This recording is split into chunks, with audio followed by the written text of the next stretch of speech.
গল্পটা শুরু হয় একটা বিশাল দ্বীপে। সেখানে থাকে পৃথিবীর সবচেয়ে শক্তিশালী প্রাণীদের একজন কিং কং। তাকে মানুষ একটা কৃত্রিম পরিবেশে আটকে রেখেছে, কারণ একটাই, যেন গডজিলা কোনোভাবে তার গন্ধ না পায়। কংয়ের সাথে একটা ছোট্ট মেয়ে থাকে, লিলি। সে কথা বলতে পারে না, কিন্তু ইশারায় কংয়ের সাথে কথা বলে, আর কং তাকে নিজে পরিবারের মতো ভালোবাসে। এই দুজনের সম্পর্কটা এতটাই গভীর যে কং তার জন্য নিজের জীবন দিতেও রাজি। কিন্তু এই মুহূর্তে কংয়ের মেজাজ ভালো নেই। রাগের মাথায় সে পাশের একটা বিশাল গাছ উপড়ে ফেলে আর পুরো শক্তি দিয়ে সেটা আকাশের দিকে ছুঁড়ে মারে। গাছটা সরাসরি গিয়ে আঘাত করে এনার্জি শিল্ডে, আর সেখানে তৈরি হয় একটা বিশাল ফাটল। কারণটা পরিষ্কার, কং এখন আগের চেয়ে অনেক বড় হয়ে গেছে। এই কৃত্রিম দুনিয়া তার জন্য আর যথেষ্ট নয়। সে বন্দি থাকতে চায় না। প্রায় 6 বছর আগে কং আর গডজিলার মধ্যে একটা ভয়ঙ্কর লড়াই হয়েছিল। সেই লড়াইয়ে গডজিলা জিতেছিল। এই দুই দানব একে অপরকে দূর থেকেই অনুভব করতে পারে, তাই বিজ্ঞানীরা ভয় পাচ্ছিলেন যদি আবার এরা মুখোমুখি হয় তাহলে পুরো পৃথিবী ধ্বংস হয়ে যাবে। এদিকে আমরা দেখতে পাই রিয়ান নামে একজন মানুষকে। সে কাজ করে এপেক্স নামে একটা বিশাল টেক কোম্পানিতে। এই কোম্পানি উন্নত রোবট আর অস্ত্র তৈরির জন্য বিখ্যাত। কিন্তু রিয়ানের মনে সন্দেহ, এই কোম্পানি শুধু রোবট বানায় না, এরা আরও কিছু একটা লুকাচ্ছে। সে কোম্পানির সিক্রেট ডেটা চুরি করার চেষ্টা করে, আর সেখান থেকে জানতে পারে এপিক্সের একটা বিশাল গোপন প্রজেক্ট হংকংয়ে পাঠানো হচ্ছে। ঠিক তখনই বিপদের সাইরেন বাজতে শুরু করে। গডজিলা শহরের কাছে এসে গেছে।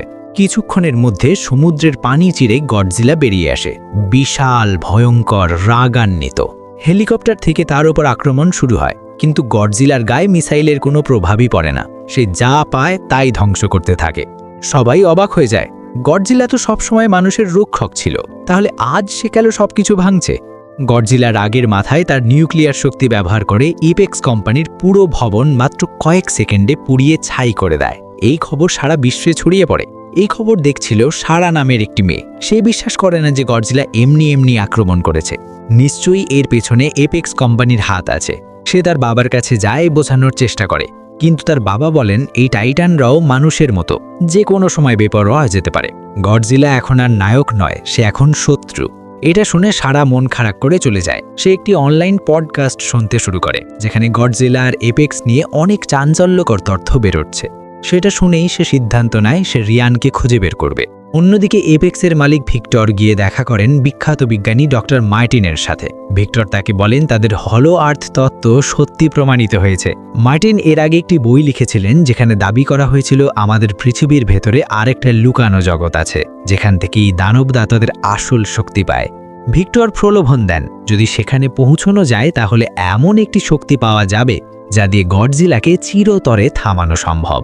মার্টিন একটু চিন্তিত হয়ে পড়েন, কারণ বছর কয়েক আগে তার ভাই সেখানে যাওয়ার চেষ্টা করেছিল, কিন্তু হলো আর্থের ভয়ঙ্কর মাধ্যাকর্ষণ শক্তির কারণে তার ভাই আর ফিরে আসেনি। ভিক্টর মুচকি হেসে বলেন ভয়ের কিচ্ছু নেই। তাদের কোম্পানি HEAV নামে একটি অ্যান্টি গ্র্যাভিটি যন্ত্র তৈরি করেছে, যেটা সেই চাপ সহ্য করতে পারবে।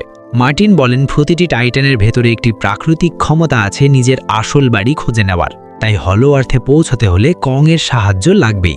একমাত্র কংই তাদের সঠিক পথ দেখাতে পারবে। এরপর মার্টিন তার পুরনো বন্ধু এলেনার কাছে যান। এলেনা কংয়ের দেখাশোনা করতেন। মার্টিন তাকে বোঝান কংকে এই কৃত্রিম দুনিয়ায় আর বেশি দিন রাখা সম্ভব নয়। তার আসল বাড়ি হলো আর্থ, আর গডজিলার হাত থেকে তাকে বাঁচাতে হলে এটাই একমাত্র পথ। অনেক ভেবে এলেনা রাজি হন।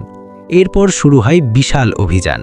সমুদ্রে অনেকগুলো যুদ্ধ জাহাজের বহর নিয়ে আর্মি কংকে ভারী শিকলে বেঁধে নিয়ে যাচ্ছে। রাতের বেলা লিলি ইশারায় এলেনাকে জানায় কং খুব রাগারাগি করছে, এভাবে শিকলে বাঁধা তার একদম পছন্দ নয়। আর্মির কমান্ডার আশ্বস্ত করেন তারা গডজিলার চোখ এড়িয়ে চলে যাবেন। এলেনা জানতেন গডজিলা আর কংয়ের শত্রুতা শত শত বছর পুরনো। এরা দুজনেই নিজেকে পৃথিবীর একমাত্র রাজা মনে করে। সমুদ্রের মাঝপথে যদি এদের দেখা হয়ে যায় সেটা ঠেকানোর ক্ষমতা কারুর নেই। অন্যদিকে সারা তার বন্ধুদের নিয়ে রিয়ানের কাছে পৌঁছে যায়। রিয়ান তাদের বলে আমার আগে থেকেই সন্দেহ ছিল এপেক্স গোপনে এমন কিছু তৈরি করছে যেটা গডজিলাকে চ্যালেঞ্জ করছে, আর গডজিলা সেটা টের পেয়েই কোম্পানির ওপর হামলা করেছে। হঠাৎ জাহাজগুলোতে বিপদের সাইরেন বাজতে শুরু করে। লিলি ভয়ে কাঁপতে কাঁপতে ইশারা করে গডজিলা আসছে। সমুদ্রে দেখা যায় সেই বিশাল গডজিলা। জাহাজের পর জাহাজ ভাঙতে ভাঙতে গডজিলার দিকে ধেয়ে আসছে, কিন্তু কং তো তখনও শিকলে বাঁধা। আর্মি মিসাইল আর রকেট দিয়ে গডজিলাকে থামানোর চেষ্টা করে, কিন্তু গডজিলার গায়ে যেন পাথরের পাহাড়, কোনো কিছুতেই কিছু হয় না। সে তার বিশাল লেজ দিয়ে একটার পর একটা হেলিকপ্টার গুড়িয়ে দেয়। তারপর গডজিলা কংয়ের জাহাজে সজোরে ধাক্কা মারে। জাহাজটি উল্টে যায় সমুদ্রের মাঝখানে। এটা দেখে কং আর থাকতে পারে না। রাগের মাথায় সে এক জাহাজ থেকে আরেক জাহাজে লাফ দিয়ে সরাসরি গডজিলার সামনে এসে দাঁড়ায় এবং মুখে দেয় এক বিশাল ঘুষি। গডজিলাও পাল্টা আঘাত করে। কং মাটিতে পড়ে যায়, কিন্তু উঠেই আবার হামলা করে। এবার গডজিলা পানিতে পড়ে যায়। তখন গডজিলা চরম রাগে তার নিউক্লিয়ার শক্তি ব্যবহার করতে যায়। কং বুঝতে পারে আর 1 সেকেন্ড দাঁড়িয়ে থাকলে শেষ, তাই সে ঝাঁপ দেয় পানিতে। কিন্তু গডজিলা তো পানির রাজা, সেখানেই সে কংকে টেনে ধরে। পানির মধ্যে কং শ্বাস নিতে পারে না এবং আস্তে আস্তে সে দুর্বল হতে থাকে। এলেনা চিৎকার করে বলেন, কংকে বাঁচাতে হবে, নইলে সে মরে যাবে। আর্মি একসাথে অনেকগুলো মিসাইল পানির ভিতরে নিক্ষেপ করে। সেই বিস্ফোরণের ধাক্কায় গডজিলার কোকড় আলগা হয়ে যায় এবং কং কোনো মতে পানির ওপর উঠে আসে। এই মুহূর্তে মার্টিন বুদ্ধি কাটিয়ে সব জাহাজের ইঞ্জিন বন্ধ করার নির্দেশ দেন, যাতে গডজিলাকে বোঝানো যায় যে এখানে সবাই মরে গেছে। যখন সব কিছু বন্ধ হয়ে যায়, গডজিলা কংকে এক ঝলক দেখে মরা ভেবে সেখান থেকে চলে যায়। মার্টিন বলেন এবার আর জাহাজে নয়, হেলিকপ্টারে করে কংকে নিয়ে যেতে হবে। অন্যদিকে সারা আর তার বন্ধুরা চুপি চুপি অ্যাপেক্সের হেডকোয়ার্টারে ঢুকে পড়ে। সেখানে তারা দেখতে পায় স্কাল ক্রলারের অনেকগুলো বিশাল ডিম, যেগুলো কোম্পানি কোনো গোপন কাজে ব্যবহার করার জন্য সংরক্ষণ করেছে। তারা ডিমগুলো দেখছিল, হঠাৎ সেই ল্যাবের দরজা আপনা আপনি বন্ধ হয়ে যায়। আসলে তারা একটি হাই স্পিড ট্রান্সপোর্টে আটকা পড়ে, যা তাদের সেই ডিমগুলো সহ মাটির নিচে সুড়ঙ্গ দিয়ে হংকংয়ের দিকে নিয়ে যেতে থাকে। এদিকে আর্মি হেলিকপ্টারের সাহায্যে কংকে অ্যান্টার্কটিকায় পৌঁছে দেয়। সেখানে রয়েছে সেই রহস্যময় সুড়ঙ্গ, যা সরাসরি হলো আর্থে যায়। লিলি কংকে ইশারায় বোঝায় ওই গুহার ওপারেই তার আসল বাড়ি। কং প্রথমে রাজি হয় না, কিন্তু লিলির কথা শুনে ধীরে ধীরে গুহার ভেতরে প্রবেশ করে। কংয়ের পেছনে সবাই তাদের HEAV যানে করে এগিয়ে যায় এবং কিছুক্ষণের মধ্যেই তারা পৌঁছে যায় হলো আর্থে, এক অবিশ্বাস্য ও অপার্থিব জগতে। সবকিছুই সেখানে উল্টোপাল্টা, কিন্তু অ্যান্টিগ্রাভিটি যানের কারণে তারা ভয়ঙ্কর মাধ্যাকর্ষণ চাপ থেকে রক্ষা পায়। সেই উল্টো জগতে প্রবেশ করতেই অদ্ভুত দানবরা তাদের উপর ঝাঁপিয়ে পড়ে। একটি উড়ন্ত দানব একটি HEAV যানকে চূর্ণবিচূর্ণ করে দেয়।